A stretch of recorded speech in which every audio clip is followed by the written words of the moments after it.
한동안 준비하던 업무가 워낙 바빠서 숨 돌릴 틈도 없었는데 고생한 보람이 있었는지 잘 마무리가 되어서 요즘 한숨 놓고 있습니다. 덕분에 회사에서도 요즘 좋은 평가를 받고 있어서 다음번 승진에 대해서도 은근히 기대하는 중이에요. 워낙 바쁘게 지내다가 급한 일 어느 정도 마무리하고 여유가 생기다 보니 그동안은 워낙 심신의 여유가 없어 하지 못했던 여러 가지 생각들에 도리어 쉽게 잠에 들지 못하는 요즘입니다. 그도 그럴 것이 제가 큰일 겪은 지 얼마 되지 않았거든요. 바로 제 결혼 문제 때문이었습니다. 사실 지금도 이렇게 입을 여는 게 많이 망설여집니다. 살면서 주변에 결혼이나 이혼 문제로 속 썩는 사람들도 많고 요즘 이혼이 흔한 일이다 보니 돌신 분들도 어렵지 않게 만나볼 수 있어요. 그러니 그런 일들을 겪는 동안 얼마나 다사다난한 일들이 많았는지 저 역시 귀동냥으로 주워듣지 않은 것이 아닙니다. 저도 사회생활하는 사람이니 그 정도 물정이야 알고 살아왔으니까요. 그럼에도 불구하고 이게 제 이야기라서 그런지 아니면 워낙 사안의 심각성 때문에 그런 건지 차마 제 얘기를 혹여나 누군가 알게 될까 싶어 겁이 나서 견디기 힘든 나날들을 보내야 했습니다. 성주야, 엄마는 절대로 너 그런 사람한테 보낼 수 없어. 너 이러고도 그 사람이랑 끝내 같이 살겠다고 하면 엄마 정말 죽어. 제발 엄마 살려준다고 생각하고. 엄마 도대체 그게 무슨 소리야. 말을 알아듣게 해야지. 성주야, 아이고 내 딸, 내 새끼 성주야. 완전히 정신이 나가서는 제게 매달리는 엄마를 보고 놀랐던 그때를 생각하면 지금도 제 가슴이 진정되질 않아요. 오죽했으면 저희 엄마가 저리도 숨이 끊어질 듯 제 결혼을 만류하고 들었을지. 차마 누구에게도 털어놓을 수 없었던 이야기를 오늘 여러분들께만 조심스럽게 들려드릴까 합니다.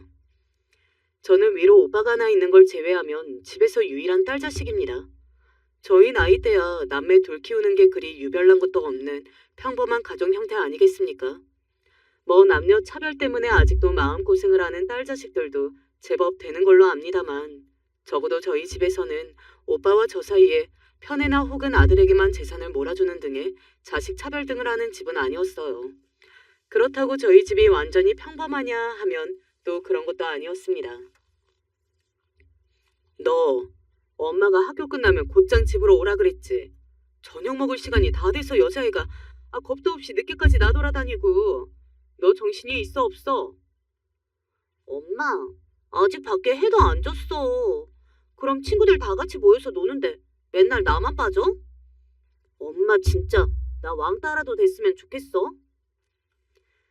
아무리 우리나라가 치안이 좋은 나라라고는 하지만 그래도 사람 사는 곳인데 딸 자식 가진 부모님 노파심이야 당연한 일이었겠죠. 하지만 그걸 감안하더라도 저희 엄마는 정말 유별난 구석이 있었습니다. 엄마의 딸 자식 걱정은 일반적인 부모님들 걱정을 뛰어넘어 거의 히스테리에 가까울 지경이었어요. 너 수업 끝나면 곧장 엄마한테 전화하라고 했지. 도대체 뭐 한다고 수업 종친 지 20분이 넘도록 전화를 안 받아, 어?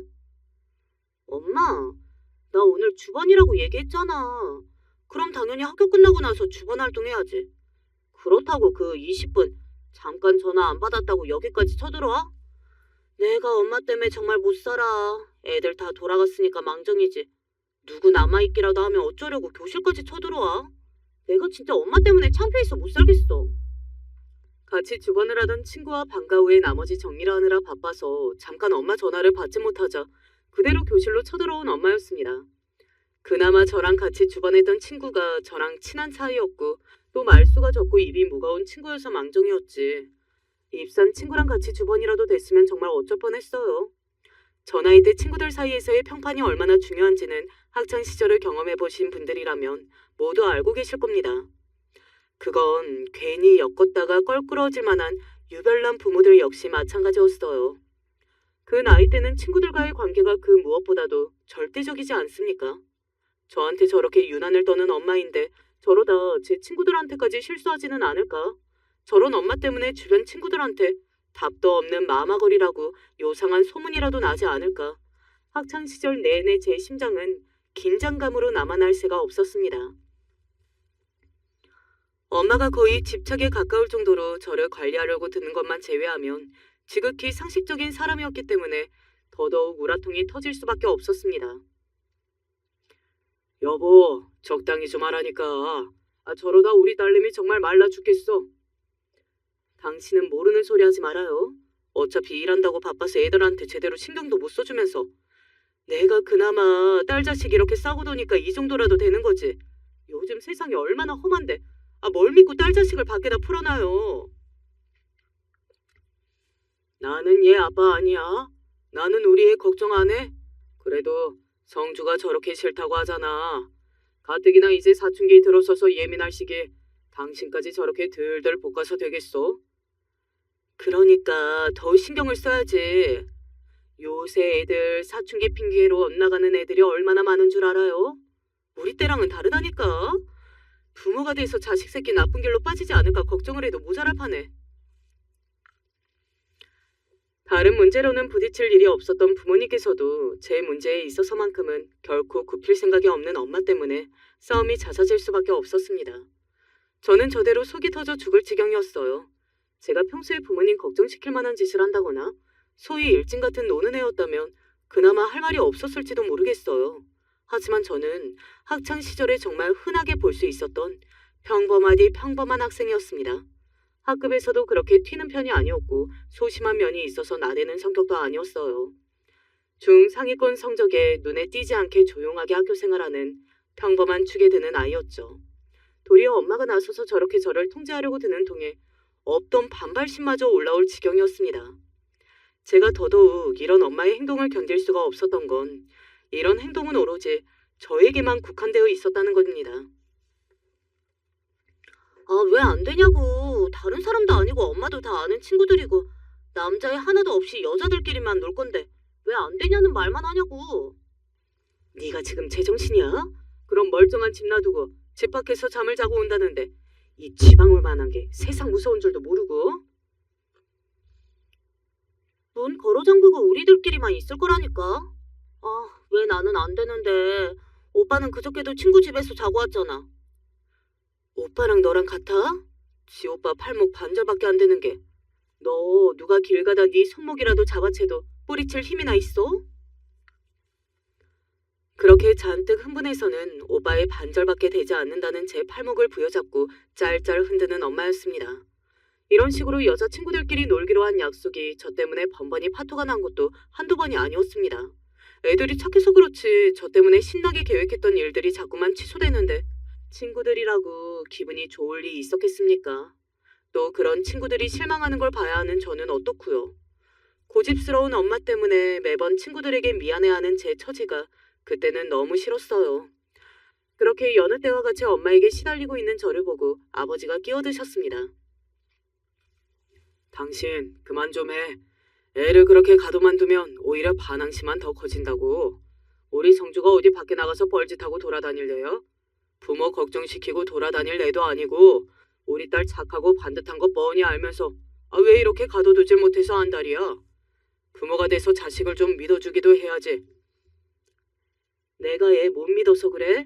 애가 아무리 처신을 잘한다고 잘해봤자 덩치 큰 남자나 어른이 달려들면 그걸 무슨 수로 막아.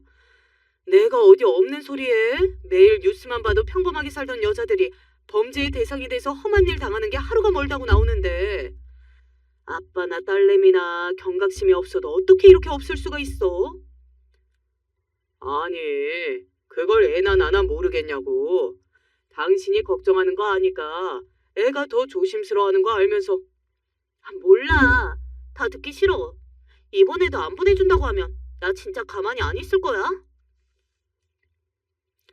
그러고는 두 분 싸우시는 틈새를 확 벌리고 쿵쿵 제 방으로 가서는 문을 쾅 걸어 잠갔습니다. 너 엄마가 이렇게까지 얘기를 하는데도 엄마는 분명히 안 된다고 했다. 굳게 닫힌 제 방문 앞에까지 따라와서 고래고래 잔소리를 해대는 엄마 목소리가 듣기 싫어 이불을 뒤집어 썼습니다. 다른 친구들은 벌써 부모님 허락받아서 친구들끼리만 여행도 다니고 그런다던데 저는 친구들끼리의 여행은커녕 고등학교 졸업하는 날까지도 엄마에게 친구 집에서 하루 자고 오는 것조차 허락받지 못했습니다. 남들한테는 그리도 쉬운 게 왜 나한테는 이렇게까지 스트레스를 받아가며 하기 어려운 일이어야 하나. 서러움에 눈물이 삐질삐질 났어요. 겪어보지 않은 분들 입장에서는 어머니가 조금 걱정이 많으시는구나. 자식 입장에서는 답답하기도 했겠다 싶을 정도로 이해하실지 모르겠지만 제 입장에서는 그게 거의 학대로까지 느껴질 지경이었습니다. 이건 뭐 제 뜻대로 할 수 있는 게 아무것도 없다고 느껴졌으니까요. 소꾸 친구 시절부터 저희 엄마가 저렇게 유별나다는 걸 알고 있던 저를 초대해준 친구가 저를 위로하겠다고 말했습니다. 성주야, 너무 속상해하지 마. 사실 너한테 얘기 꺼내면서도 크게 기대는 안 했어.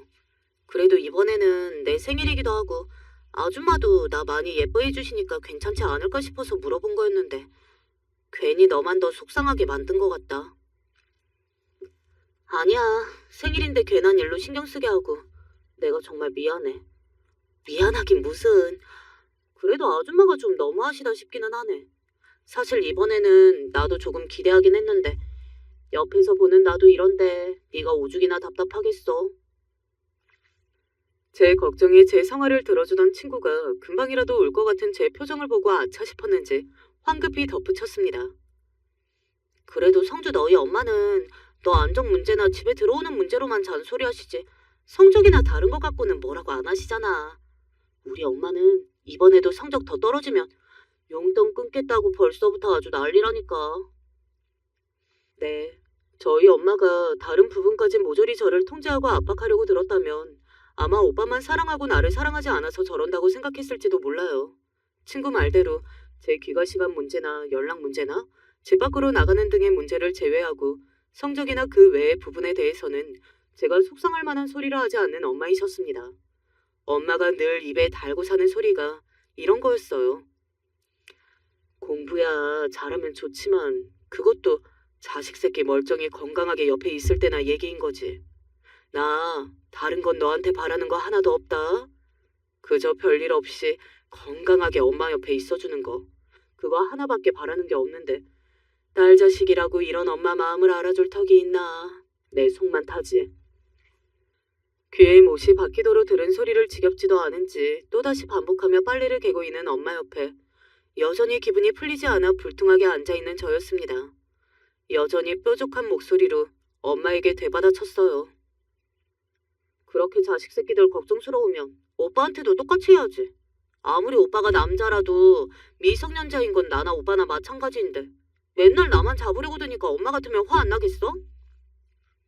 네 오빠는 엄마보다 덩치가 배는 되는데 쪼매난 너하고 같을 수가 있어? 억울해도 어쩔 수 없어. 엄마가 오빠보다 네 걱정 더 되는 건 당연한 거야. 단호하기가 대쪽 같은 엄마 말씀이었습니다. 제가 또래 아이들 평균 키에 못 미치게 키나 몸집이 작은 편인 건 사실이었어요. 사실 외형적으로만 보면 만만해 보이기 쉬운 게 맞긴 했습니다. 학교 다니면서 일진 애들이 좀 만만한 애들 툭툭 건드려 보면서 자기들 유희 대상으로 삼곤 하지 않습니까? 저한테도 그런 적이 한 번 있기는 했어요. 괜히 저한테 시비를 걸면서 괴롭히려 드는 일진 옆에 있던 또 다른 일진이 이렇게 말하는 걸 들은 적도 있었습니다. 야야, 쟤는 그냥 내버려둬. 너 못 들었어? 쟤네 엄마가 그렇게 유난스럽다더라. 괜히 건드렸다가 귀찮은 일 만들지 말고 가자. 원래 그런 것들이 믿을 구석이 있는 사람은 또 몸살이고 안 건드리지 않습니까? 애써 겁먹은 척하고 있지 않았지만 일진이라는 존재 자체가 공포였던 제 입장에서는 평소에 그렇게 질색하던 엄마의 유별난 행동이 도움이 될 일이기도 했죠. 그건 그거고 엄마와 함께 있는 대부분의 시간에 스트레스 받을 일이 많다 보니 저는 저대로 마음의 생채기를 입을 일이 많았고 사춘기에 들어설수록 엄마와는 점점 대화하기를 피하고 있었습니다. 여전히 한숨이 나오긴 했지만 그렇다고 엄마 성정을 하루아침에 뒤바꿀 수 있는 것도 아니고 이것도 내 운명이라면 운명이지 싶어 한숨만 포옹 내쉬었습니다. 그런 저를 안쓰럽게 바라보시는 아버지셨어요. 제가 이렇게 스트레스가 많은 걸 알아서 아버지도 열심히 지원 사격을 해주셨지만 다른 문제에 있어서만큼은 크게 건드리고 넘어가지 않은 엄마가 이 문제에서만큼은 고집을 꺾으려 들지를 않았기 때문에 집안에 분란이 생기는 걸 막기는 어려웠죠. 집안 분위기가 이렇다 보니 오빠도 덩달아 저와 엄마 사이에 눈치 보는 일이 많았습니다. 자, 이거 내 케이크인데 너 먹어. 그날도 친구랑 잠깐 레코드 가게에 들렀다 오느라 10분 늦게 들어온 걸 가지고 엄마와 대판 싸운 저였습니다. 혼자 방에 틀어박혀 저녁도 안 먹고 훌쩍거리며 울고 있는 저에게 오빠가 슬그머니 제 몫에 케이크를 건넸어요. 제가 10분 늦은 그날 오빠는 친구들이랑 PC방에서 놀고 들어온다고 저녁 먹을 때가 다 되어서 들어왔습니다. 오빠가 저한테 잘못을 한 것도 아닌데 괜히 오빠까지 얄미운 마음이 들었을 때가 한두 번이 아니었죠. 그럴 때마다 그런 제 마음을 귀신같이 알고 어떻게든 여동생 뿔난 마음을 풀어주려 드는 오빠였어요. 제가 마냥 오빠를 미워할 수만도 없었던 건 이런 순하고 자상한 오빠 성정 때문이었을 겁니다. 오늘은 좀 일찍 들어올걸. 오빠가 눈치가 너무 없었네. 성주야, 다음엔 어디 들르고 싶으면 오빠랑 같이 가자. 설마 오빠랑 간다고 하는데 엄마가 저렇게까지 나오시진 않겠지. 자기가 잘못한 것도 없는데 제 눈치를 보는 오빠를 보니 괜히 미안하기도 하고 그러면서도 심술은 좀처럼 가라앉질 않아 힘들었습니다. 아마 아바나 오빠가 저렇게 수시로 저를 다독여주지 않았더라면 정말로 제가 못 견디고 엇나갔을지도 모르겠어요. 아슬아슬하게 긴장감을 유지하고 있던 엄마와 제 사이가 제대로 틀어진 것은 다름 아닌 수학여행 때문이었습니다. 이미 중학교 시절에 엄마의 억지로 다른 친구들 다 가는 수학여행에 가지 못하고 학교에 남아 몇 안 되는 친구들과 보충 수업을 받은 적이 있는 저였습니다. 그나마 몇 되지도 않는 다른 친구들은 수학여행을 앞두고 갑작스럽게 감기 등을 앓아 부득이하게 수학여행에 불참할 수 없는 친구들 뿐이었습니다. 저처럼 내 귀한 딸 자식 그 먼 데까지 데리고 나가서 무슨 일이 생길지 어떻게 아냐며 유난 떠는 학부모 때문에 수학여행에 불참한 학생은 당연히 없었죠. 그때 단호하게 주장하시는 저희 엄마 표정을 보고 차마 완벽하게 표정 관리를 하지 못했던 담임 선생님 표정은 아마 평생 기억에서 지워지지 않을 거예요. 그날 교무실에서 담임 선생님과 저희 엄마 사이에서 얼굴이 터지도록 시뻘겋게 달아올라 창피함을 견디기 힘들었던 경험 역시 말이죠. 때문에 이번만큼은 저도 엄마에게 질 수 없었습니다. 수학여행 학부모 동의서를 받아오기도 전에 저는 엄마 앞에서 엄포를 놓았어요. 이번에도 학교 찾아와서 그 난리 피울 거면 나 정말 집 나갈 거니까 각오하는 게 좋을 거야. 내가 말로만 이러는 것 같지? 나 정말로 가만 안 있어. 결과적으로 엄마가 학교에 다시 찾아오지는 않으셨습니다. 다만 제가 학교에서 동의서를 받아오기 전에 이미 엄마가 담임 선생님께 연락해 제 수학여행 불참을 통보하셨을 뿐이죠. 혹시 집에 무슨 일이 있어 그러나 싶어 제게 조심스럽게 물어보신 담임 선생님 말씀에 저는 정말 어디가 뚝 끊어지는 듯한 격렬한 분노를 느꼈습니다. 그날 집에 돌아가서 제가 집을 뒤집어 엎은 건 정말 당연한 일이었어요. 엄마 정말 왜 이래? 진짜 나 말려 죽이려고 작정했어? 엄마만 자식 있어? 다른 엄마들은 뭐 자식 걱정 안 해서 그런데 보내준대? 왜 엄마만 이렇게 유난이냐고 유난이. 얘 말하는 것 좀 봐. 내가 너 잘못되라고 이래? 다 너 생각해서 이러는 건데 지 머리 좀 굵었다고 다 큰 줄 알고 엄마한테 대드는 것 좀 봐. 엄마 그만 좀. 성주가 오죽하면 저러겠어요. 엄마도 고집 좀 굽히시고. 시끄러워. 네가 매번 저렇게 애투정 다 받아주니까 저게 엄마 말 무서운 줄도 모르고 대들잖아. 그만 좀 해 당신. 당신만 우리 성주 귀하게 여겨? 나나 성찬이나 다 당신 못지않게 성주 걱정해. 그래도 이건 아니지. 남들 다 가는 수학여행을 안 보내겠다니. 저번에 애가 한번 굽혀줬으면 이번에는 못 이기는 척이라도 애 뜻을 따라줘야지. 학교만 보내면 그만이야?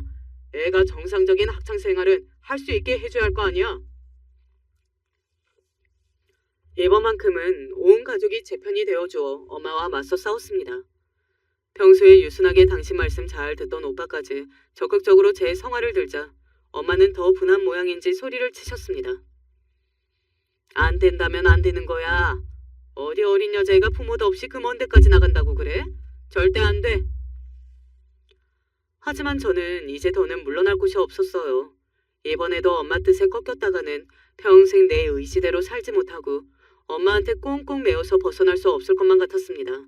집안에 더 큰 분란이 날까봐 항상 조율에 집중했던 아버지나 오빠까지 전적으로 제 편이 되어주었으니 이때가 아니면 기회가 없다 싶었죠. 결국 저는 수학여행을 다녀왔습니다. 엄마가 동의하지 않으면 아빠 동의를 얻으면 그만인 일이었습니다.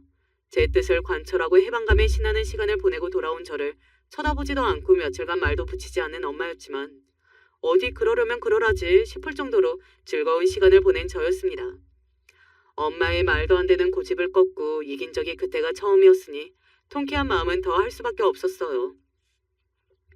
엄마가 저는 물론이거니와 아버지와 오빠한테도 화가 많이 나다는 건 알았지만 그런 엄마 마음을 풀어드릴 생각은 조금 더 없었습니다.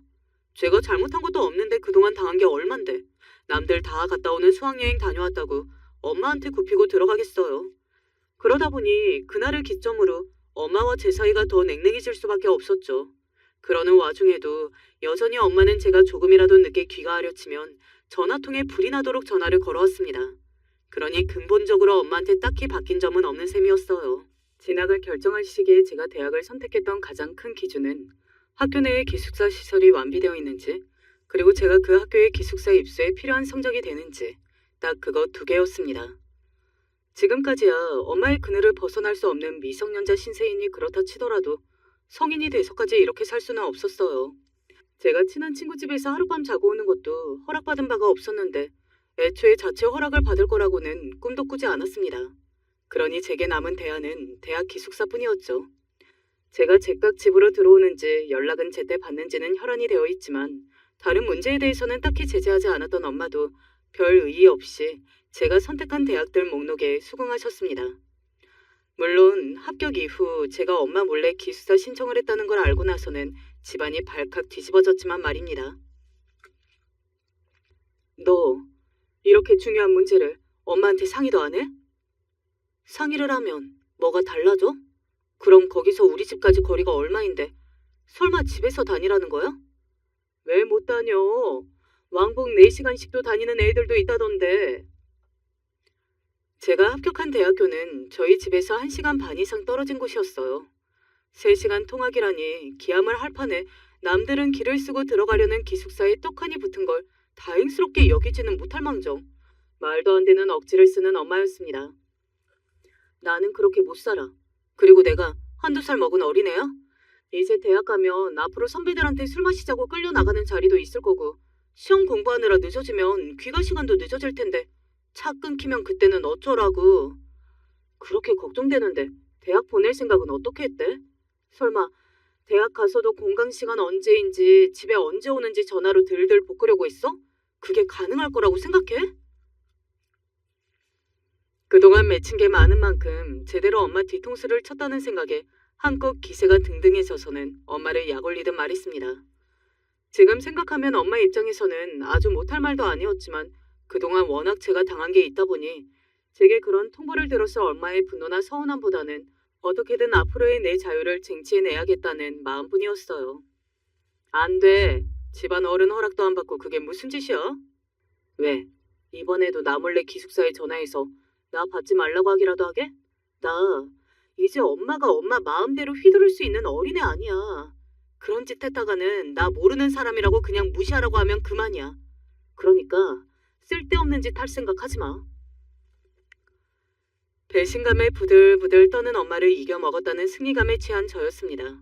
그래도 워낙 알맹이는 소심하다 보니 그렇게 소리를 치면서도 엄마가 정말 무슨 짓을 벌일까 속으로 걱정되기는 했으나 그럼에도 다행히 우려하던 일은 일어나지 않았습니다.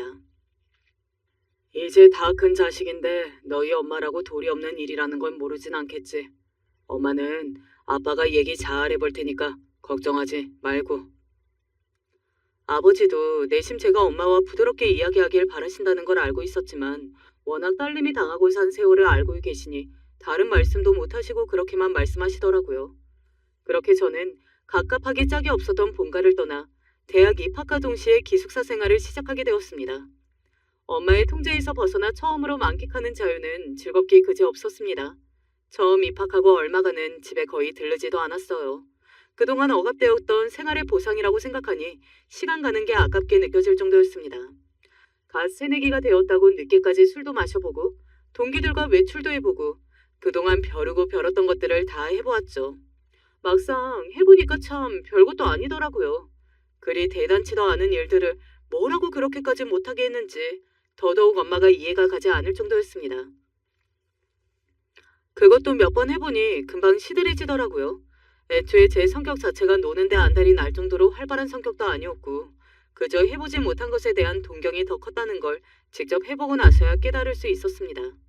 왜 원래 별 생각이 없던 것들도 강제로 못하게 하면 괜히 더 하고 싶어지는 게 사람 심리 아니겠습니까? 저 역시 그러했겠죠. 엄마가 굳이 절 그렇게 통제하지 않았더라도 제가 엄마가 걱정할 만한 일은 하지 않았으리라는 것 또한 알고 있었습니다. 엄마는 말로는 제가 아니라 저를 둘러싼 세상이 험해서 그걸 믿을 수 없기에 저를 이리 대하는 거라 했지만 사실 저도 알고 있었어요.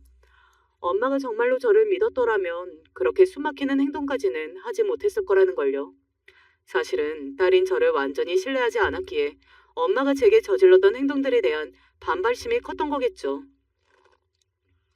이러한 짧은 일탈의 시기가 지나간 후에는 학생으로서 학교 잘 다니며 학점 관리에도 신경 쓰고 성실하게 학교 생활을 하던 저였습니다. 이제 저도 어느 정도 요령이 생겨서인지 하루에도 몇 번씩 제 동선을 확인하려 드는 엄마의 전화를 적당히 걸러서 받으며 엄마와 거리를 유지하기 시작했습니다. 한번 집에서 나온 이상 예전처럼 엄마의 숨막히는 행동을 더는 참고 살 생각이 없었으니까요. 한 달에 두어 번 집에 들를 때마다 다음 학기부터는 기숙사 신청하지 말고 집으로 도로 돌아오라는 엄마 말은 들은 척도 하지 않았습니다. 너 학교에서 여기까지 거리가 얼마나 된다고 이렇게 집에를 안 와? 나 정도면 이것도 자주 오는 거야. 내 주변에 기숙사 친구들 한 달에 나처럼 두세 번이나 집에 들르는 애들 아무도 없어. 이것만 해도 나는 할 만큼 한 거라고. 사실 좀 귀찮긴 해도 왕복 3시간 거리면 주말에 한 번 오지 못할 거리는 아니었고 마음만 먹었으면 엄마가 바라는 대로 주마다 집에 갈 수도 있었을 겁니다. 하지만 엄마와 가까이 지낼수록 예전 같은 생활에서 벗어날 수 없음을 일찌감치 깨달은 저였어요. 엄마도 이제는 다 큰 딸 자식 마음대로 휘두를 수 없다는 걸 깨달아야 할 때였습니다. 부만의 자식인 것도 집에서 끼고 살 때나 얘기지. 이제 성인이 되어 대학까지 다니는 자식을 예전처럼 본인 품속에 넣고 뜻대로 대할 수 있으리라는 엄마의 기대를 충족할 자신도 없었거니와 그러고 싶지도 않았습니다. 그렇게 저는 대학생활 4년 내내 기숙사 생활을 했어요. 그렇다고 엄마 눈에 보이지 않는 곳이라고 해서 제가 할 바를 소홀히 하는 일은 없었습니다. 굳이 집에서 그런 압박을 하지 않아도 요즘 대학 졸업하고 취업하는 것도 쉬운 일 아니잖아요. 당장 제 코가 석자인데 다른데 한눈 팔 정신이 없기도 했고요. 학교 생활을 성실히 했다는 건 그냥 한 말이 아니었습니다. 기숙사생이라고 해서 귀가 시간 달랑달랑하게 밖에서 놀다 오는 일은 거의 없었고요. 물론 그러는 와중에도 꽃다운 청춘이다 보니 연애는 덜어 했습니다. 아마 엄마가 가장 우려하던 상황이 그런 거였겠죠. 그걸 뻔히 알고 있는 저희다 보니 남자친구가 생기더라도 절대로 엄마 앞에서는 이런 방구도 꺼내지 않았어요. 온 세상에 딸내미 잡아먹을 마귀로 득실그린다고 생각하는 엄마인데 집 나가서 기숙사 생활을 하는 것도 모자라 남자친구까지 생겼다는 걸 알면 그 길로 엄마 손에 질질 집으로 끌려갈 거라는 건 불보듯 뻔한 일이었습니다. 엄마한테는 시간이 지날수록 숨기는 일들이 많아질 수밖에 없었어요. 감사하게도 졸업 전에 취업이 확정되었기에 다시 집으로 끌려가는 일 없이 순조롭게 독립에 성공할 수 있었습니다. 사실 취업 준비하면서 가장 걱정했던 건 졸업하고 취업할 때까지 시간이 떠서 그걸 빌미로 엄마에게 득달같이 집으로 도로 끌려가지 않을까 하는 거였으니까요. 제가 워낙 거리를 두고 경계를 하다 보니 학교 다닐 때는 도로 집으로 들어오라는 잔소리를 할 뿐 중고등학교 때처럼 학교까지 와서 난리를 피우지 못하시는 엄마였습니다. 하지만 작은 빌미만 생겼다 하더라도 그걸 핑계로 또다시 저를 통제하려 들 게 뻔한 엄마였습니다. 남들 어학연수니 해외 배낭여행이니 휴학하고 젊은 시절에 다시 돌아오지 않을 낭만을 누리고 있을 때 그걸 포기하고 4년 내내 열심히 학점 관리하고 자격증 준비하며 취업을 준비한 보람이 있었죠.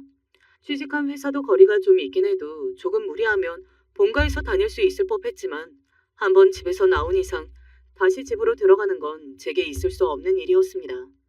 아무리 아빠가 저를 지원해 주신다고 해도 혼자 자취한다고 하면 엄마가 얼마나 난리를 칠지 뻔한 상황이었죠. 비록 작은 원룸 한 칸이긴 했지만 취업 전에 자취할 곳도 제 힘으로 마련했습니다. 반대할 거 뻔한데 집에다가 아쉬운 소리 하기는 싫었으니까요. 대학 생활하면서 학과 근로 아르바이트를 병행해 원룸 보증금은 간신히 마련할 수 있었어요. 그렇게 저는 단순히 집에서 나오는 걸 뛰어넘어 경제적으로까지 완전한 독립을 하는 데 성공했습니다. 그래도 이제 외부인 출입이 금지된 기숙사가 아닌 혼자 사는 자취방이다 보니 시도 때도 없이 엄마가 찾아오는 일이 잦아졌습니다. 엄마, 올 거면 미리 연락을 하시라니까요. 딸년이라고 제 어미가 한번 집에 오면 성가신 티를 있는 대로 내는데 전화는 무슨. 그러다 내가 야근하거나 다른 약속이라도 있으면 어쩌려고 그랬어? 계속 밖에 서 있을 참이었어? 그러니까 도어락 비밀번호 알려주면 될 일 아니야. 그건 절대로 안 될 말이었습니다. 집 비밀번호를 몰라도 연락도 없이 저렇게 불쑥불쑥 나타나는 엄마인데 비밀번호까지 알려줬다간 무슨 일이 일어날지 뻔했습니다. 그것만큼은 결코 양보할 수 없었어요. 그러다 보니 자취를 하고 있음에도 불구하고 남자친구는커녕 친구들도 집에 부르기가 꺼려졌습니다.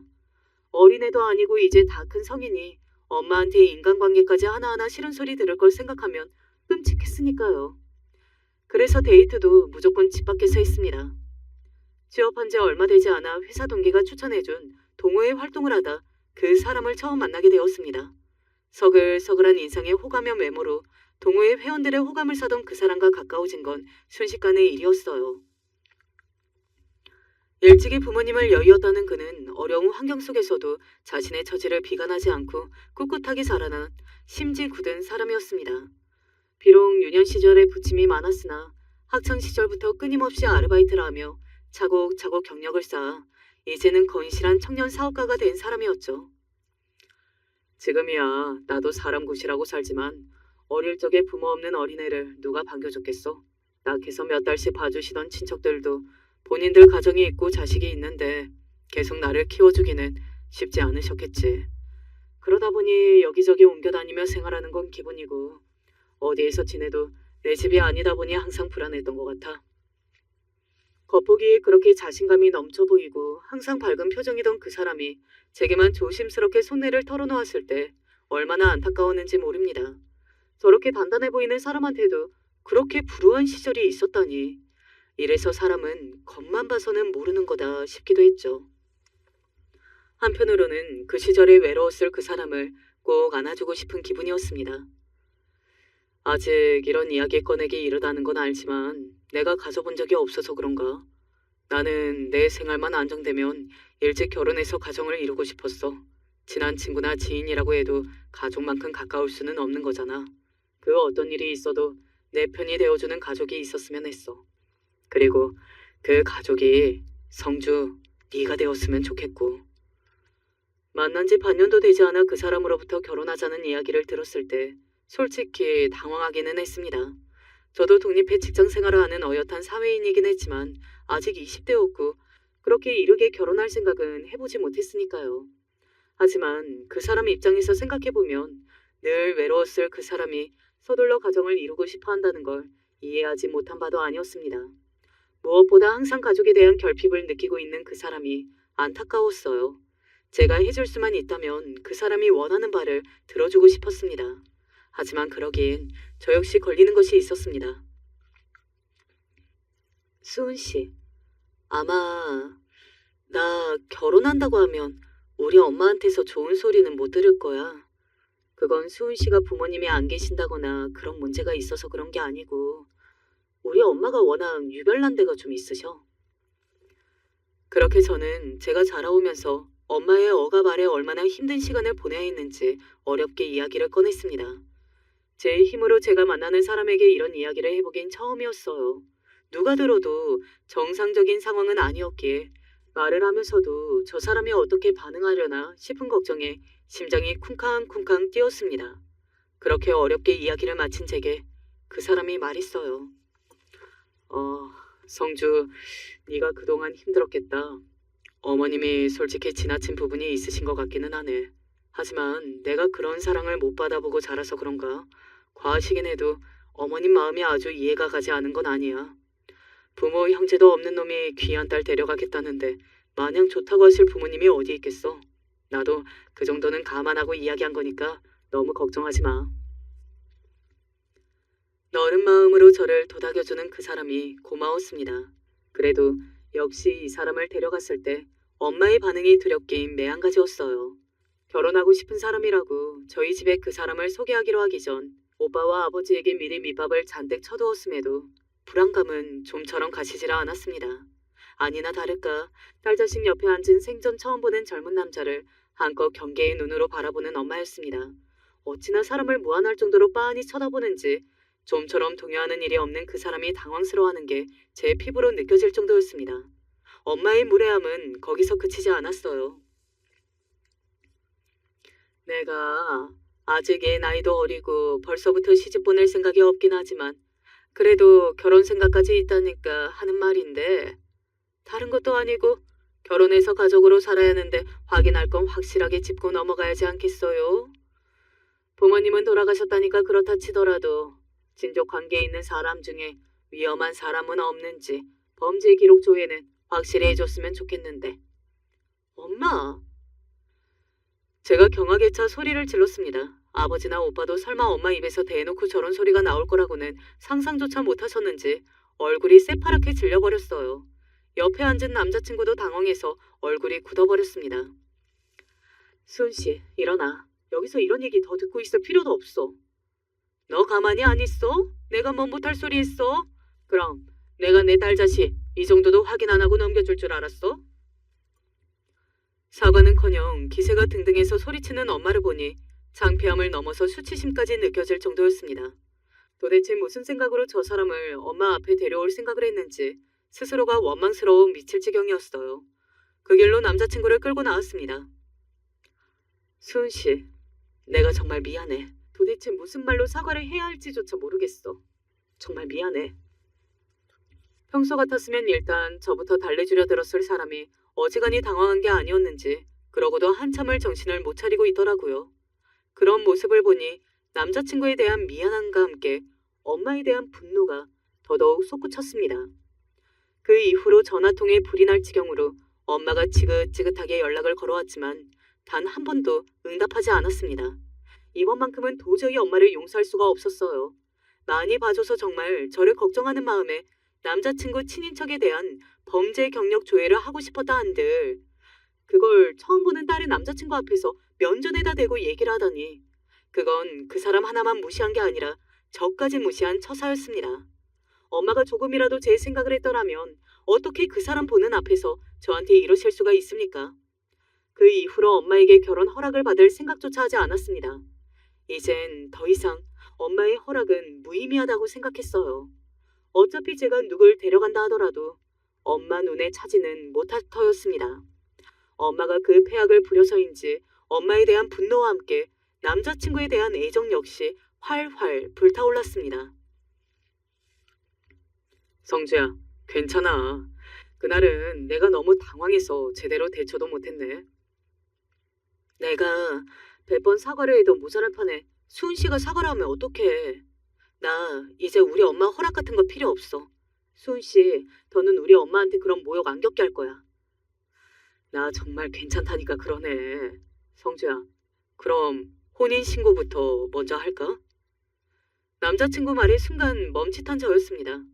저 사람이 엄마 허락이 떨어지기까지 마냥 기다린다고 할 줄 알았는데 뜻밖이었어요. 그런 저를 보고 그 사람이 말을 이어나갔습니다. 결혼식이야 어머님 허락 떨어지고 나서 하는 게 맞겠지만 그래도 너하고 가족이 되고 싶다는 마음에는 변함이 없어. 솔직히 말하면 어머님 뵙고 와서 내가 좀 불안한 기분이 들어서 그런 건지 너랑 얼른 법적으로 공인된 관계가 되고 싶다는 생각이 자꾸 드네. 내가 욕심이 지나친 걸까? 가뜩이나 자라면서 상처가 많은 사람인데 저 때문에 상처가 늘어난 것 같아 미안하고 안쓰러웠습니다. 욕심이라니 내가 뭐 그렇게 대단한 사람이라고. 나 같은 사람이랑 결혼하자고 우리 엄마한테 그 수모를 당한 것만 해도 미안한데 그런 소리 하지 마. 그래, 그러자. 엄마가 뭐라고 하든 내 생각이 이렇게 확고한데 그것보다 더 중요한 게 어디 있겠어? 물론 그래도 법적으로 혼인신고를 하는 건데 가족들한테 말을 하지 않는다는 건 있을 수 없는 일이었죠. 엄마와는 말도 섞고 싶지 않았지만 아버지와 오빠가 무슨 죄가 있습니까? 그래서 그 둘에게 먼저 곧 혼인신고를 할 생각이라고 말했습니다.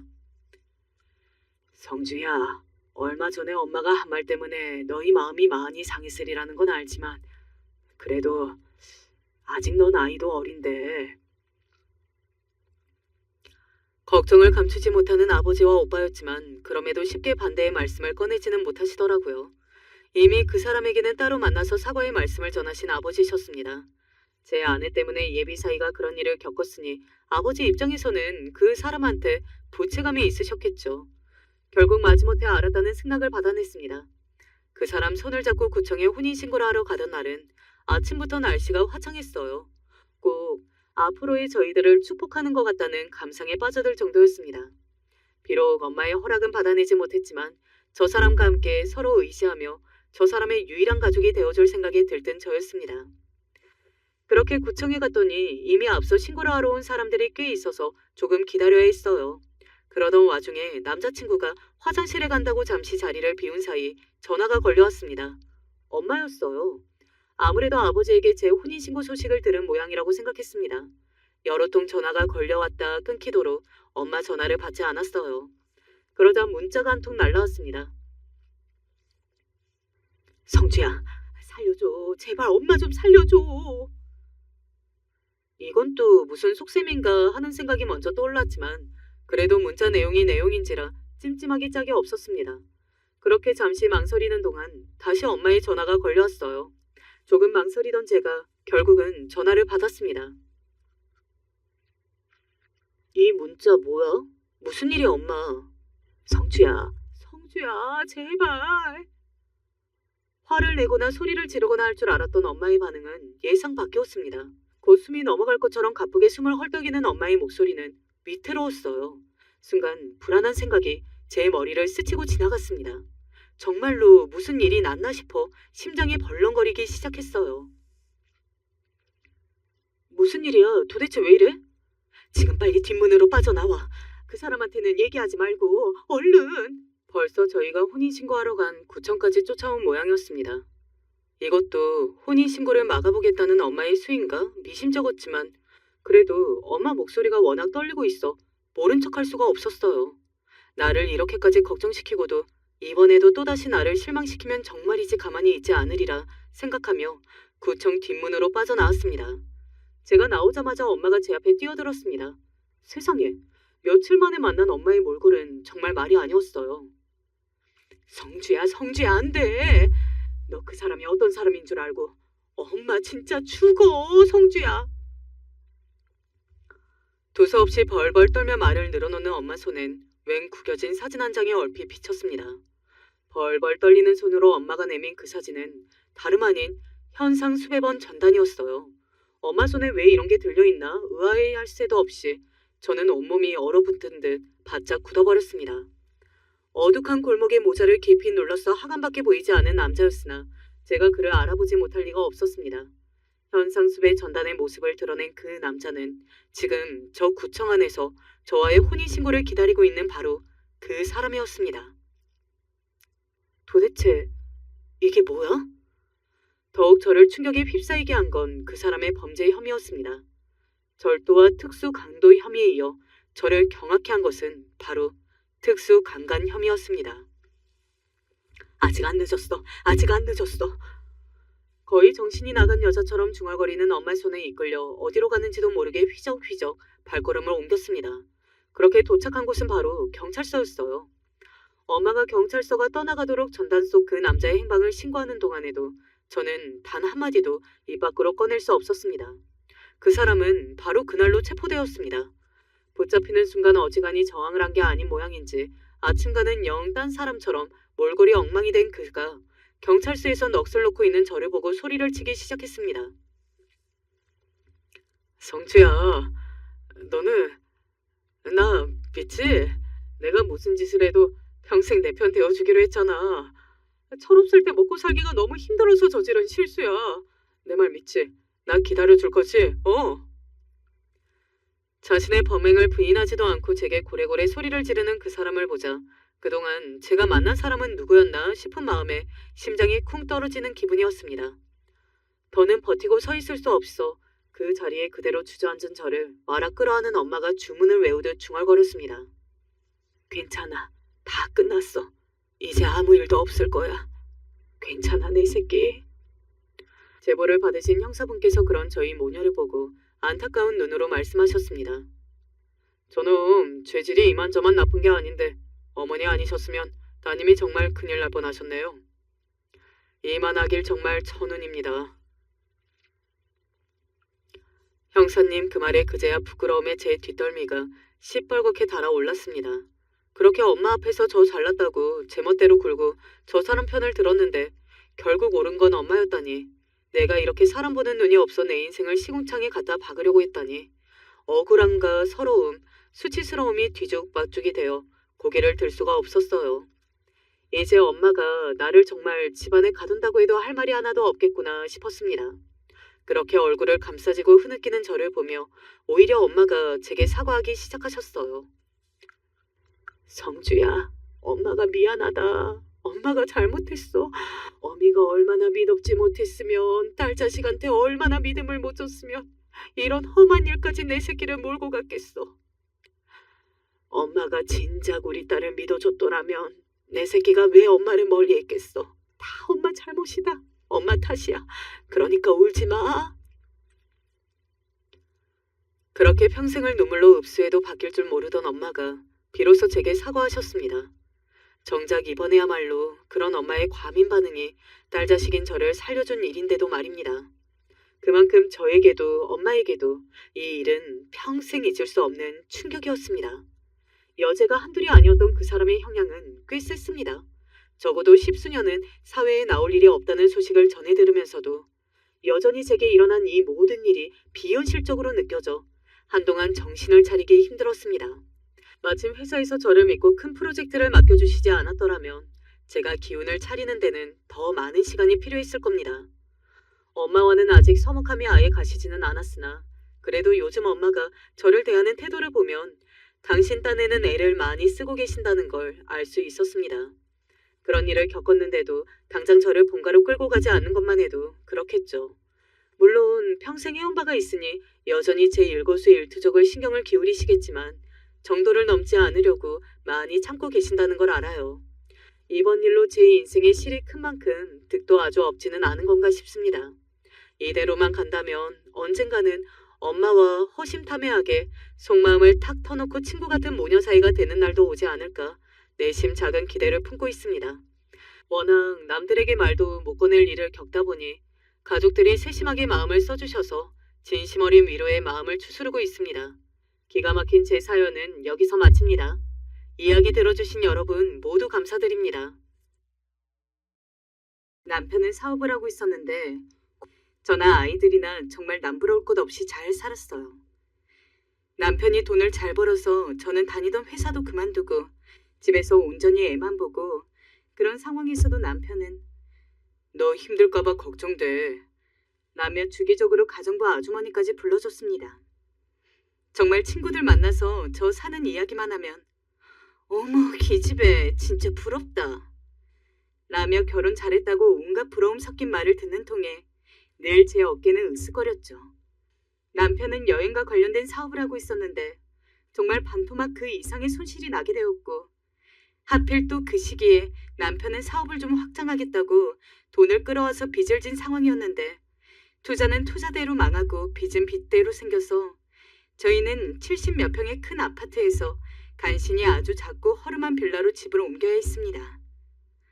어떻게든 있는 돈 다 끌어모아서 빚을 갚았는데도 여전히 빚이 남아있어서 저희는 한동안 먹고 입는 것도 다 아껴야 했어요. 낭비벽이 조금 있다는 소리를 들을 정도로 무척 여유있게 사고 싶은 거 다 사고 돈 쓰고 싶은 데다 쓰고 다녔던 제가 휴지 한 칸 종이 한 장을 아껴야 하는 삶을 살게 되니 너무 버겁고 힘들더라고요. 여보, 조금만 더 고생해. 내가 꼭 다시 예전처럼 살게 해줄게. 응, 알겠어. 내 걱정은 하지 마. 당신 믿어. 그래도 남편이 그만큼 고생하고 노력하는 걸 알고 있고 저희에게는 두 아이도 있었기 때문에 제가 철없이 굴 수도 없었습니다. 저는 뭐라도 일을 해보려고 아르바이트 관련 사이트를 또 들어가 보고 재택으로 할 수 있는 업무도 알아봤어요. 괜찮게 돈을 주는 일자리가 한 군데도 없더라고요. 남편 역시 사업이 안 되다 보니까 살던 곳에서 단기 일자리라도 구하려고 했지만 저랑 마찬가지 상황이었습니다. 그러던 어느 날 남편이 부쩍 진지한 얼굴로 저를 식탁에 앉혔습니다. 지인에게 들은 건데 지방에 노가다 일이 있다네. 2달 정도만 다녀오면 그래도 당장 우리 먹고 살 돈은 생길 것 같아. 2달이나? 여보, 지금 알잖아 우리 형편. 내가 뭐라도 해야 되는 거. 그때까지 애들 잘 부탁해 여보. 남편이 2달간 집에 없다 생각하자 걱정도 됐고 몸은 상하지 않을지 신경도 쓰였지만 남편 말대로 방도가 없었어요. 그저 고개를 끄덕이는 수밖에요. 결국 남편은 떠났고 전 그런 남편을 배웅하며 쓸쓸한 얼굴로 집에 돌아왔어요. 허나 남편을 그리워할 시간적 여유도 없었습니다. 혼자 남은 저는 고통의 시간을 보내야 했습니다. 다른 이유가 아니라 빚쟁이가 계속 집으로 찾아왔기 때문입니다. 아무리 남편이 집에 없다고 돈 벌러 떠나서 나도 어디 있는지 모른다고 하면 마누라가 남편이 어디 있는지 모르는 게 말이 돼? 라면서 옆집까지 다 들리게 문을 쾅쾅 두드리는 통에 아주 눈치가 보여서 동네 한번 다니기도 힘들었습니다. 진짜 낮밤을 안 가리고 찾아오는데 간신히 애들을 재워놓으면 문을 두드려서 기껏 자고 있던 애들이 깨가지고 울고 저도 피곤해서 눈을 좀 붙이려면 또 문을 두드리는 통에 강제로 일어나야 하고 정말 빚쟁이 때문에 신경쇠약에 걸릴 지경이었습니다. 엄마, 무서워. 지우야, 그냥 눈 감고 있어. 특히 아이들이 무섭다며 저에게 안길 때면 제가 정말 애들에게 죄인이라도 된 것 같았습니다. 어느 날은 마음 먹고 나가 대화도 시도해보았습니다. 죄송합니다. 한 번만 사정 좀 봐주세요. 이렇게 부탁드립니다.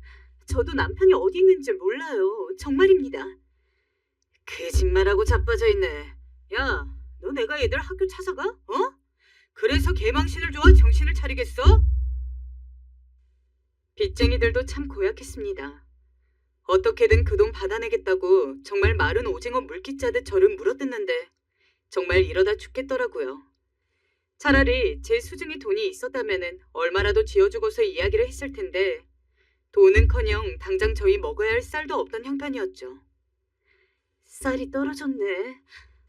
어떡하지? 살면서 다른 것도 아니고 쌀이 떨어졌는데 그 쌀쌀 돈이 없어서 밥을 굶어야 할 위기에 처한 건 처음이었습니다. 그동안 너무 여유 있게 살아와서 그런지 아무도 보는 사람이 없는데도 그냥 제가 그런 상황에 처했다는 사실이 너무 치욕스럽고 슬프더라고요. 게다가 저야 한두 끼 굶는다고 하지만 적어도 아이들만큼은 맛있는 밥에 반찬 차려가지고 배부르게 먹이고 싶은데 주머니를 아무리 뒤져봐도 1,000원짜리 몇 장에 동전 몇 개. 그렇다고 구걸을 할 수도 없는지라 여기서 더 나올 돈도 없었습니다. 물론 남편에게 돈을 좀 붙여달라고 이야기하는 걸 생각 안 해보진 않았어요. 근데 남편이 지방에 간 뒤에 가끔 전화할 때마다 잔뜩 녹초가 된 목소리를 떠올리면 그 쌀값조차 달라고 하기가 너무 신경 쓰이고 미안하더라고요. 당신 왜 전화했어? 그게 당신 잘 지내는지 물어보려고. 나는 괜찮아. 애들은 잘 지내지? 잘 지내. 알겠어. 그럼 몸 조심하고. 나 피곤해서 먼저 끊어. 더군다나 말할 수 없었던 건 남편은 공사가 다 끝나고 난 뒤 돈을 받기로 계약되어 있어서 돈을 구걸해서 보내줄 수밖에 없는 상황이었습니다. 그래서 그날은 돈을 긁어 모아 아이들에게 빵을 사줬고 저는 아무것도 먹지 않았습니다. 엄마, 왜 안 먹어? 엄마는 아까 먹었어. 배불러. 정말? 엄마 먹는 거 못 봤는데? 지우 없을 때 먹어서 못 봤나 보다. 지우, 우유랑 같이 먹어. 얼른. 아이들은 그 와중에 제가 안 먹는 게 신경이 쓰였는지 물어보더라고요. 저는 그런 애들이 고맙기도 하고 미안하기도 하여 그날 참 줄임배를 부여잡고 많이 울었습니다. 그리고 그나마 연락을 이어가고 있던 지인에게 일자리를 하나 소개받아가지고 짧게 일주일이나마 일했어요. 공장에서 부품을 조립하는 일이었는데 하루 종일 컨베이어 벨트 앞에 있다 보면 온몸이 피곤하고 다리가 터질 듯 아파했지만 그래도 버틸만 했어요. 아이들을 생각하면 말이죠. 그리고 이내 일주일 동안 피땀 흘려 일해서 받은 돈을 본 순간 너무 기뻐서 환호성이라도 지르고 싶었습니다. 많은 돈은 아니었지만 그래도 식사 정도는 생길 수 있었기 때문이었죠. 하지만 일자리가 계속 있는 것도 아니었습니다. 금세 또 돈은 떨어져 가고 저는 또 아이들 밥을 차려주기 위해서 어떻게든 새 일자리를 구해보려고 했지만 이제는 지인도 미안, 나도 이제 소개시켜줄 자리가 없다 라며 말했고 동네를 돌아다니며 어디 식당이라도 빈자리가 없나 살펴보았지만 단 한 군데도 없더라고요. 그래서 결국 일주일간 일한 곳의 책임자까지 찾아가 조심스레 여쭤보았어요. 하지만 역시나 돌아오는 대답은 거절이었어요. 너무나 절망스러웠습니다. 그때 문득 엄마가 생각이 났어요. 사실 처음에 친정에 연락할 생각을 하지 못했어요. 친정에 기댈 수가 없었어요. 이미 한창 남편 사업이 망하고 빚이 생겼을 때 친정 돈을 끌어다 쓴 적이 있었는데 그 덕분에 사실상 친정이랑은 거의 연이 끊긴 상황이었거든요. 정확히 말하면 남편과 친정 쪽이 사이가 안 좋았어요. 엄마는 남편의 성격이 마음에 들지 않는다며 첫인상부터 좋아하지 않으셨고 결혼 후에도 남편이 안부 전화를 안 해온다는 이유로 꼬투리를 잡으셨어요. 자존심 세지 고집 세지. 넌 어떻게 도대체 장서방 같은 사람이랑 살 수 있는 겠냐? 난 살라 해도 못 살겠다. 그리고 어쩜 장모한테 인사성이 그리 없는지 용돈 한 번 안 주는 걸 보면 장서방도 대단스럽다 아주. 엄마 그만해요. 애들 있는 앞에서 뭔 소리를 하시는 거예요? 제가 말려도 엄마는 아이들 앞에서 남편 욕만 1시간을 남짓하게 늘여놓으신 분이셨어요. 엄마 말에 세뇌당해 아빠까지 남편을 싫어하게 되었고요. 그러니 제가 친정에 돈을 끌어다 쓸 땐 오죽했겠어요. 너 내가 장서방 돈 해주려고 열심히 돈 모아놓은 줄 아냐? 내가 뭐 이쁘다고 그깟 놈 돈을 해줘. 아 못 해준다 난. 엄마 그럼 우리 이대로 망하게 두려고요? 어떻게 그럴 수가 있어요? 당시 저도 스트레스가 많았던 터라 엄마와의 말다툼이 심해져 버렸고 아빠가 다행히 돈을 해주긴 했지만 엄마는 그놈과 이혼하기 전에 친정에 연락하지 말라 며 연락을 끊어버리셨습니다. 그러니 엄마에게 연락해 도저히 쌀이 떨어졌다고 말할 수가 없었어요. 엄마에게 들려올 비난과 힐난도 듣기 싫었고요. 왜 이럴 때 돈을 빌릴 수 있는 친구마저 없는 건지 제 인생에서 가장 어찌해야 할 바를 모르겠던 순간이었습니다. 그러던 어느 날 지인이 제게 전화를 걸어왔어요. 요즘 괜찮니? 언니 너무 힘들어요. 어떻게 해야 할지 모르겠어요. 당장 집에 쌀이 떨어졌어요. 그럼 이건 어때? 아, 아니다. 언니 뭔데요? 말해봐요. 저 지금 무슨 동아줄이라도 잡아야 해요. 아니 다른 게 아니고 말이야. 내 아는 친구의 동생이 노래방 같은 곳에서 일을 하나 봐. 근데 그게 돈이 꽤 된대. 앉아만 있어도 쑥쑥 벌리고. 걔도 한때 무지 힘들었다는데 그걸로 빚을 갚았다나? 그렇다던데? 너무 힘들면 그런 거라도 알아보는 게 어때? 아, 노래방이요? 아, 아니다. 내가 무슨 말을 하는 거니? 애엄마 두고. 아니야, 내 말 다 잊어. 미안해. 애엄마 두고. 아니야, 내 말 다 잊어. 미안해. 지인은 제게 그렇게 말하면 전화를 끊었어요. 왜 그리 혹하던지. 정말 이러면 안 되는 건데 밤새도록 언니 말이 잊혀지지가 않았어요. 자꾸 유흥 쪽으로 시선이 갔습니다. 아르바이트 찾아보신 분들이면 한 번씩은 보셨을 겁니다. 시급 2만 원, 3만 원짜리 노래방. 살면서 한 번도 그런 쪽에는 눈도 돌려본 적 없습니다. 그냥 애초에 그런 유흥 아르바이트 자체를 생각조차 해본 적이 없었어요. 하지만 할 만한 일자리가 없는 상황에서 당장 애들이 굶고 있는 걸 지켜만 보고 있을 수도 없었어요. 그리고 그날 결심했어요. 제가 뭐라도 해서 아이를 굶기지 않기로. 남편이 돌아오는 그때까지 2달 정도만 눈물을 머금고 노래방에서 일하기로 결정을 했습니다. 어차피 일해야 되는 거 최대한 많은 돈을 주는 곳으로 가기 위해서 여기저기 인터넷을 뒤져봤습니다. 근데 딱 한 곳이 돈을 많이 주면서 아무런 터치도 없다고 하더라고요. 솔직히 접촉 하나 없는데 그렇게 큰 돈을 주는 게 말이 되나 싶으면서도 그렇게 써놓은 이상 뭔가 있겠지 싶어 일단 면접 아닌 면접을 보러 갔습니다. 지하에 있는 노래방은 무척 어두컴컴하면서도 이상한 불그스름한 조명이 가득했는데 여기저기 두리번거리며 쭈뼛거리자 사장으로 보이는 여자가 저를 위아래로 훑더라고요.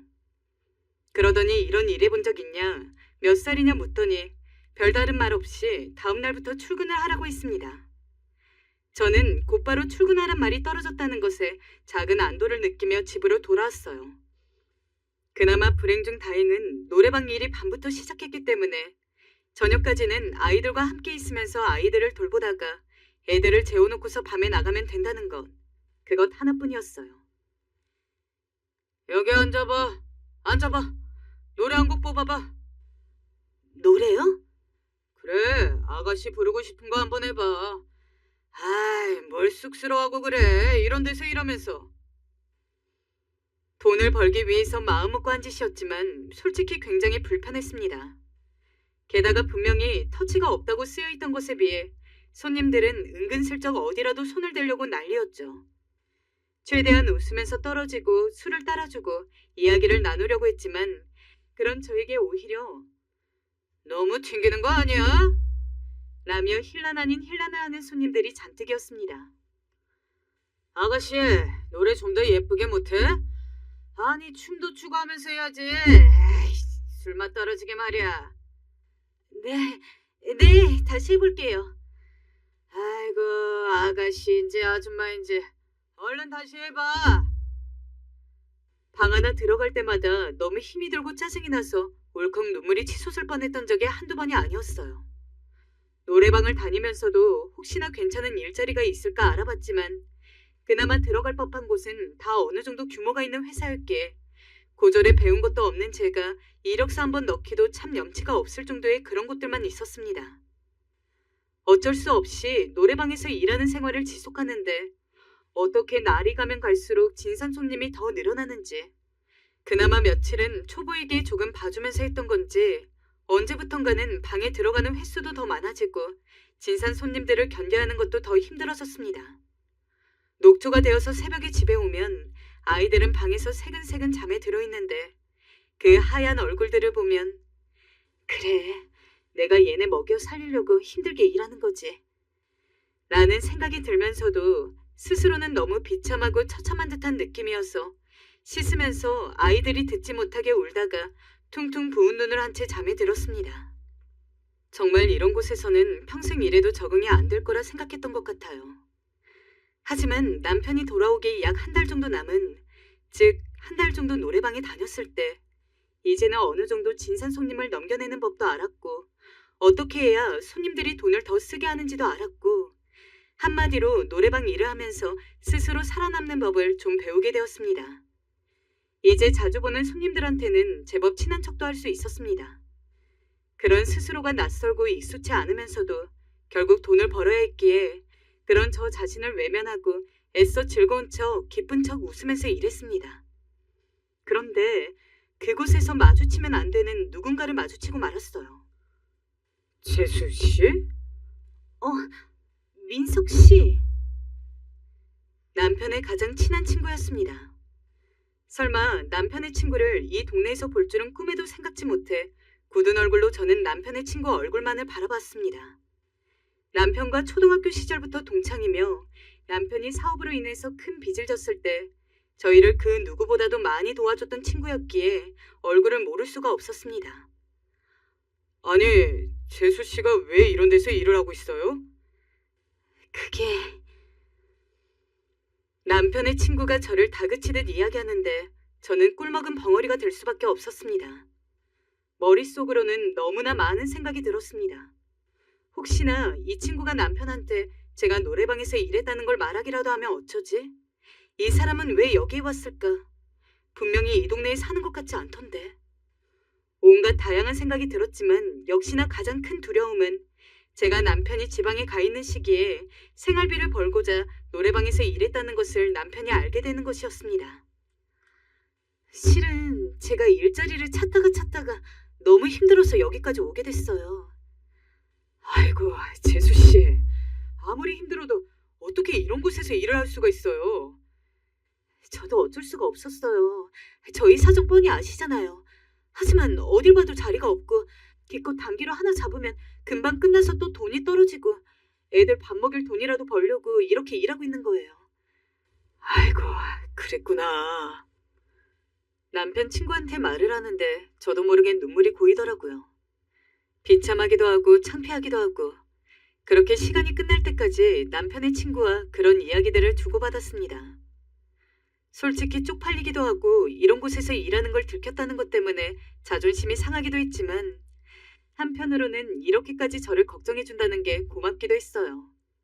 그런데 남편 친구가 일이 끝나고 제가 많이 안쓰러웠는지 그러더군요. 일하느라 힘들었을 테니 식사나 한 끼예요. 제가 살게요. 여기 근처에 맛있는 국밥집이 있거든요. 뜨끈한 국물 마시면서 마음 좀 달래요. 그날 남편 친구는 제게 국밥을 사주고 제 이야기도 들어주었어요. 오랜만에 앞에 이야기 들어주는 사람이 있으니 저도 모르게 말이 술술 나오더라고요. 힘들었던 얘기, 얘들 키우느라 고생하는 얘기. 그런 얘기들을 하나둘씩 하게 되었고 남편 친구도 중간중간 한숨을 쉬며 힘들었겠다며 많이 공감해 주었어요. 그런데 문제는 남편 친구가 그 노래방을 오기 시작했다는 거예요. 오늘 오셨네요? 네, 직원들이랑 놀 겸 왔어요. 모른 척하고 있을 테니 재수 씨는 아무것도 하지 않으셔도 돼요. 솔직히 너무 이상했어요. 왜 굳이 이 노래방을 와야 하는 건지. 하지만 남편 친구는 정말이지 일행과 놀다가 그냥 말없이 돌아가더라고요. 그러기를 3일 정도 반복했을까요? 남편 친구가 갑자기 저에게 일 끝나고 잠깐 볼 수 있냐고 하더라고요. 무슨 일인지 모르지만 일단은 저도 이딴 속을 시킬 심산으로 만나게 되었어요. 대충 마주보고 앉기 좋은 자리에 앉아서 해장국을 하나씩 시켜놓고 먹기 시작했죠. 근데 갑자기 남편 친구가 자기 지갑을 주섬주섬 꺼내더라고요. 그러더니 제 앞에 현금으로 100만 원을 내려놓았습니다. 재수 씨가 혼자서 애들 돌보느라 고생하는 건 나도 알겠는데 그래도 이런 일은 안 하는 게 좋잖아요. 이제 곧 상우도 서울 다시 올 텐데 그때까지는 이 돈으로 애들 밥도 사 먹이고 그래요. 그리고 이런 데 나오지 말고 재수 씨는 이런 데서 일할 만한 사람 아닌 것 같아요. 작은 돈이지만 받아요. 물끄러미 제 앞에 놓인 100만 원을 보는데 참 기분 오묘했습니다. 내가 이런 100만 원을 받아야 하는 건지 이 사람은 아무리 남편 친구라고 해도 어떻게 이렇게까지 오지랖을 부리는지. 하지만 현실적으로 제가 100만 원을 거절할 수 없는 형편이었습니다. 지금 당장 이 돈만 있으면 남은 시간 동안은 노래방 일을 안 해도 그냥 애들이랑 먹고 싶은 거 먹으면서 충분히 잘 살 수 있었으니까요. 그리고 오랜만에 애들 옷도 사주고 몸에 좋으라고 과일도 사주고 할 수 있는 게 너무 많았어요. 그래, 나중에 돈은 내가 갚으면 되지. 100만 원인데. 그래서 염치불구하고 남편 친구가 주는 100만 원을 받았습니다. 고맙습니다. 그리고 부탁드릴 게 있는데요. 제가 여기 온 이유이기도 하고요. 알아요, 재수 씨. 이 사실은 재수 씨와 저만 알아요. 무덤에 들어갈 때까지 아무에게도 말하지 않을게요. 대신 지금 당장 노래방에 전화해서 일 못한다고 하세요. 네? 남편 친구가 요구하는 건 황당했어요. 제 생계를 끊는 것과 다름없는 요구였어요. 전화를 해서 못 나간다고 하라니. 근데 일단 앞에 놓인 100만 원을 보자 그렇게는 해야 할 것 같아 저는 노래방에 전화를 해서 내일부터 못 나간다고 이야기를 했죠. 그리고 남은 해장국을 마저 먹은 다음에 남편 친구에게 고맙다고 인사를 하고 헤어졌습니다. 전화번호도 주었어요. 어차피 남편 통해서 연락을 하면 되니까 번호를 달라는 말에 굳이 그럴 필요까지 있나 싶었지만 생각해보니까 지금 이렇게 신세진 것도 있고 아무래도 남편한테 숨겨야 할 부분이 있으니까 제가 직접 연락하는 게 나을 것 같아서 번호를 줬죠. 그렇게 집에 가서 침대에 뻗으니까 이제 정말 그 고통스러운 노래방 일이 끝났구나 싶었습니다. 이제는 더 이상 화장도 진하게 하지 않아도 되고 향수도 안 뿌려도 되고 일부러 짧고 파인 옷을 입지 않아도 되고 그 다음 날부터는 아이들과 쭉 함께 시간을 보냈습니다. 그 전에는 매일 밤 노래방으로 출근을 해야 한다는 것 때문에 낮에 아이들과 있어도 지치고 힘들어서 돌보기가 어려웠는데 오랜만에 아이들이랑 산책도 가고 밖에서 아이스크림도 사주고 그랬죠. 엄마랑 같이 있으니까 좋아. 그래? 엄마도 우리 지우랑 같이 있어서 좋아. 아이들도 당연히 너무 좋아했어요. 웃는 아이들 얼굴을 보면 마음이 저절로 정화되는 느낌을 받았죠. 남편에게도 전화를 걸어봤어요. 여보, 잘 지내? 몸은 괜찮고? 나는 잘 지내. 이제 한 달만 있으면 집으로 오네. 애들이 당신 너무 보고 싶어해. 나도 너무 보고 싶다. 조금만 버텨줘. 별 대화 아니었지만 남편과 그런 대화를 주고받고 있으면 새삼 남편과 함께 있다는 온기도 느낄 수 있었고, 이제 온 가족이 모일 수 있을 테니 다시 한번 집안을 살리기 위해 노력할 수 있을 것 같았어요. 희망이 보이는 것 같았죠. 그렇게 종종 찾아오는 빚쟁이를 어떻게든 무시하고 피하면서 아이들과 시간을 보내고 있었습니다. 그러면서 남편 친구에 대한 건 까맣게 잊고 있는데, 아니나 다를까 어느 날 남편 친구로부터 전화가 걸려왔어요. 이름을 보는데 순간 심장이 덜컹하더라고요. 재수 씨, 안녕하세요. 다름이 아니라 그날 만났을 때 놓고 가신 게 있는 것 같아가지고요. 시간 되시면 잠깐만 보실래요? 놓고 간 거요? 제가 놓고 간 게 있다면서 받으러 오라는 이야기였죠. 딱히 잃어버린 게 없던 것 같아서 어리둥절하다가 일단 옷을 챙겨 입고 나갔습니다. 그랬더니 남편 친구는 이미 와 있더라고요. 물건을 달라는 뜻으로 손을 내밀자, 죄송해요. 제가 착각했나 봐요. 다른 사람 물건을 재수 씨 물건이라 착각했네요. 이왕 이렇게 나온 거 밥이나 함께 하고 들어가실래요? 라며 대뜸 저에게 저녁을 먹자고 하더군요. 솔직히 기분이 좀 이상했습니다. 착각을 했다니 너무 얼버무린 변명 같았어요. 하지만 상황이 이렇게 되니 이미 제가 이전에 100만 원을 받은 것도 있고 밥 한 끼 먹는다고 큰일 나는 것도 아니기에 우선은 알겠다고 하고 남편 친구를 따라가서 식사를 하게 되었어요. 하지만 남편 친구의 기이한 행동은 이뿐만이 아니었습니다. 한 번은 남편이 제게 전해달라고 하는 것이 있는데 그게 자기한테 있다고 저보고 받으러 오라더군요. 순간 이전에 제가 놓고 간 물건이 있다고 해서 가지러 나갔다가 결국 아무것도 못 받고 밥만 먹고 왔던 게 생각이 났지만, 설마 이번에도 착각했겠어? 라는 마음으로 대충 옷을 차려입고 나갔습니다. 남편이 저한테 뭘 전해달라고 했는데요.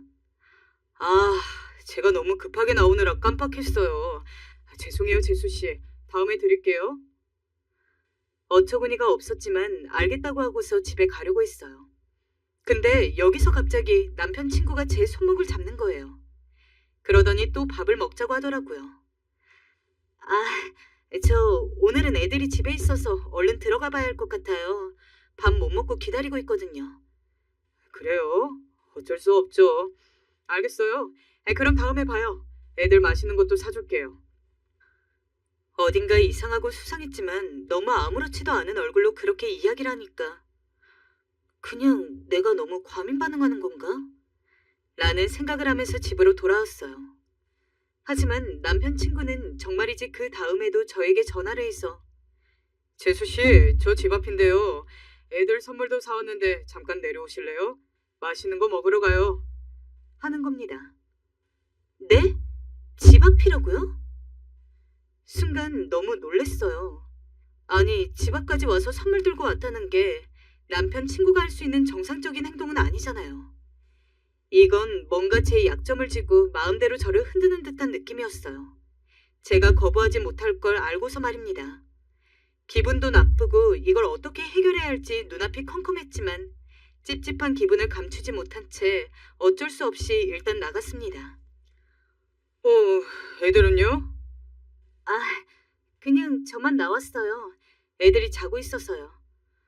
그랬구나. 어쩔 수 없죠. 그럼 우리끼리 단둘이 오붓하게 식사해요. 이제는 거의 대놓고 직진이었습니다. 제 표정이 어둡고 목소리가 안 좋은 건 안중에도 없었어요. 그냥 저를 태우고 자기가 봐둔 레스토랑이 있다며 거기로 가더라고요. 자기가 이날만 기다렸다는 둥, 오늘 재밌게 놀자는 둥 이런 얘기들을 하는데 정말 묘하게 더러운 기분에 먹은 음식물이 위로 올라올 것 같았어요. 그리고 식사를 하는데 도저히 고기가 입안으로 안 넘어가고 이대로 두고 보면 안 될 것 같아 말해버렸습니다. 왜 자꾸 저를 불러내시는 거예요? 왜 자꾸 이런 식으로 구는 거냐고 본론부터 꺼냈습니다. 혹시 저 좋아하는 건 아니죠? 설마 싶어서 의심을 했어도 단 한 번도 꺼내지 않았던 이야기까지 했습니다. 역시나 남편 친구는 의미심장한 얼굴로 고개를 끄덕였습니다. 이러면 안 되는 거 잘 알고 있어요. 근데 처음 상우한테 희연 씨 소개받은 순간 가슴이 너무 뛰었어요. 내 친구 아내라고 그렇게 스스로한테 세뇌라도 하듯 어떻게든 희연 씨를 떠올리지 않으려고 해봤지만 희연 씨한테 끌리는 건 어쩔 수가 없더라고요.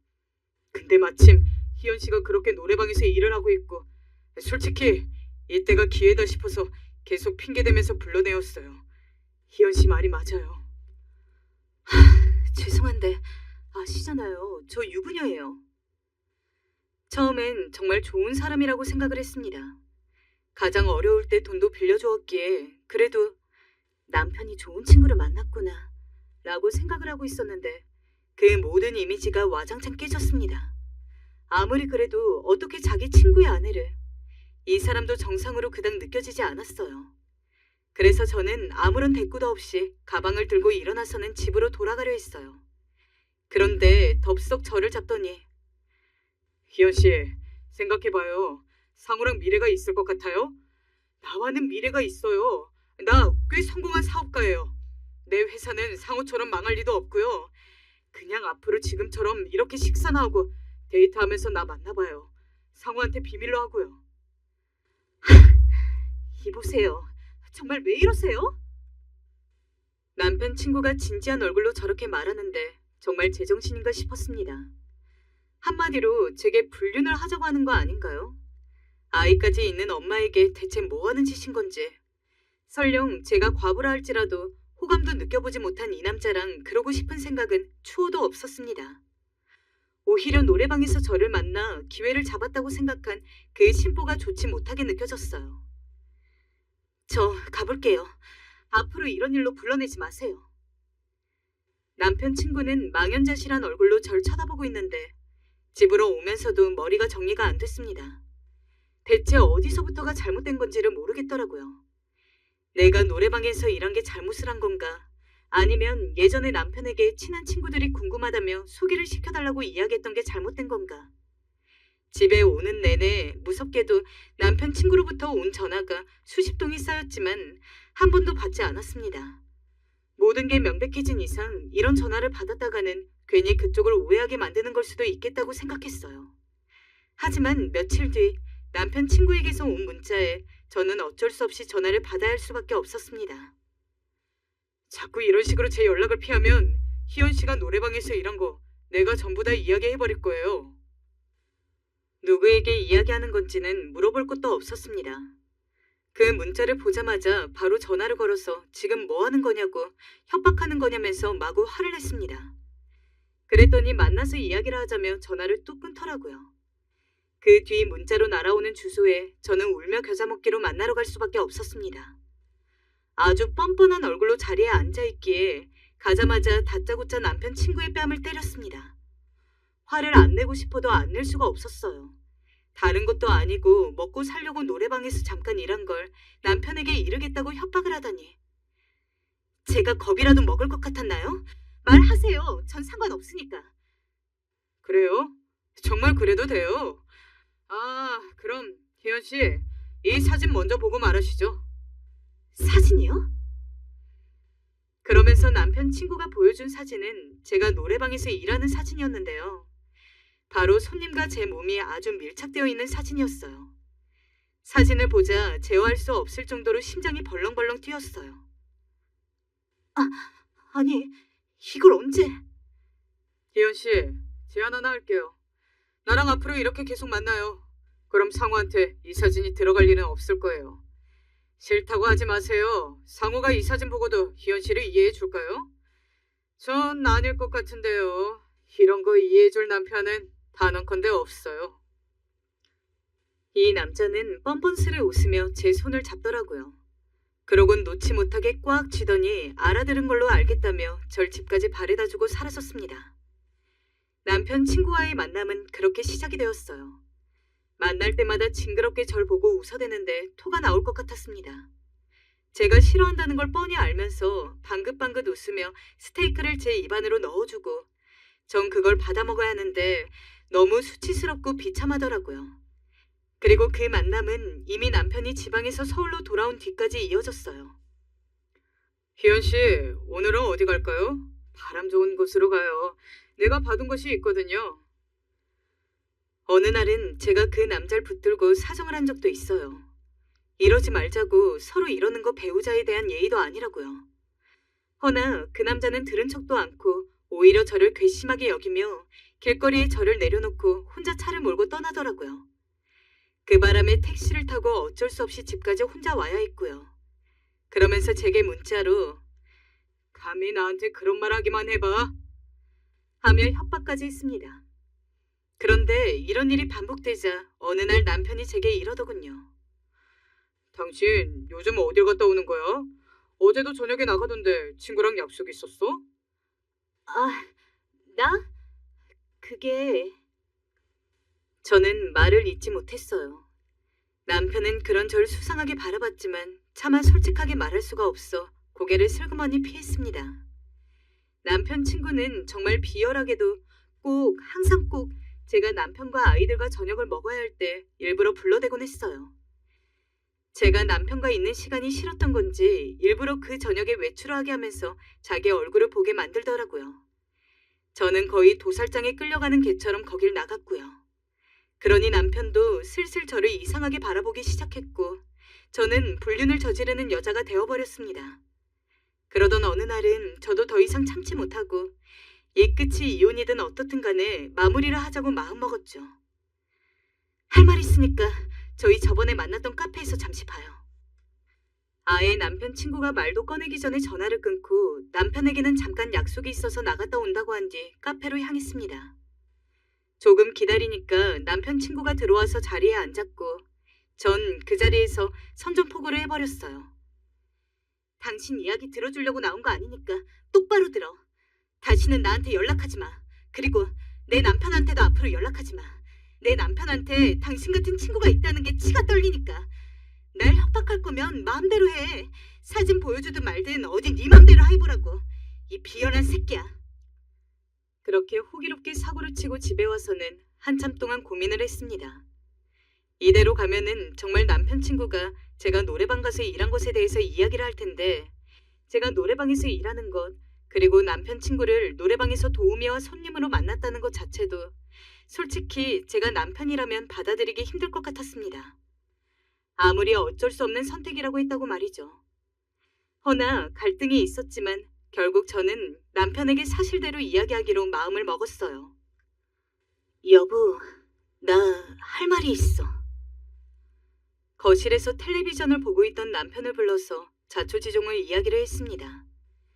남편이 한창 지방에 내려갔을 때 쌀이 없어서 온 가족이 굶을 뻔했던 일, 어떻게든 알바를 구해보려고 했지만 마땅한 일자리가 없었던 일, 그리고 나는 굶어도 애들은 삼시세끼는 제대로 먹이고 싶어서 고민을 하다가 결국 노래방에서 일을 했고 그곳에서 남편 친구를 손님으로 만났던 일까지, 그리고 마지막으로 남편 친구가 저를 협박했던 일마저 모두 빠짐없이 이야기했습니다. 남편은 의외로 차분하게 모든 이야기를 끊지 않고 들었어요. 그러더니 나 잠깐 나갔다 올게 하고선 밖으로 나갔습니다.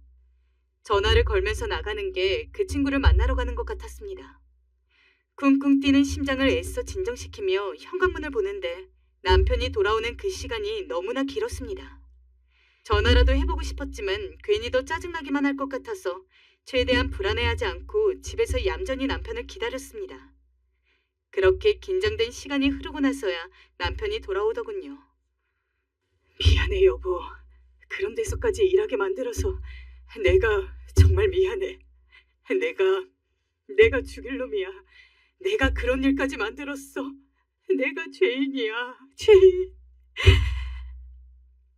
남편은 얼마나 안간힘을 쓰고 눈물을 참고 돌아온 건지 눈 주위가 충혈된 채 들어왔습니다. 그리고 저를 보자마자 털썩 주저앉아 오열을 했습니다. 그 눈물을 보는데 저도 왜 이리 눈물이 나는지. 저는 아니라고, 내가 너무 잘못 선택한 거라고, 앞으로는 다시는 안 그러겠다고 하며 둘이 부둥켜 안고 엉엉 울었어요. 여보, 미안해. 나도 너무 미안해. 아니야, 내가 미안해. 엉엉 울면서 그날 저는 남편의 소중함을, 가족의 소중함을 다시 한번 알게 된 것 같습니다. 남편도 그렇고요. 지금 조금이라도 기울어진 집을 되살리기 위해서 남편은 이전보다 훨씬 더 열심히 일하고 있습니다. 저는 집에서 아이를 보고 있는데 남편이 너무 걱정이 되고요. 남편이 투잡도 아닌 쓰리잡을 뛰면서 돈을 벌고 있거든요. 그런 남편을 볼 때마다 죄책감이 들고 미안해서 어떻게 해야 할지 모르겠어요. 그래서 알아보니 전단지를 나눠주는 알바가 있더라고요. 날씨가 풀리진 않았지만 그런 거라도 해서 남편을 조금 도와주려 해요. 곧 좋은 날도 오겠죠. 그러리라 믿어요. 지금까지 이야기 들어주셔서 감사하고요. 모두 건강 조심하세요.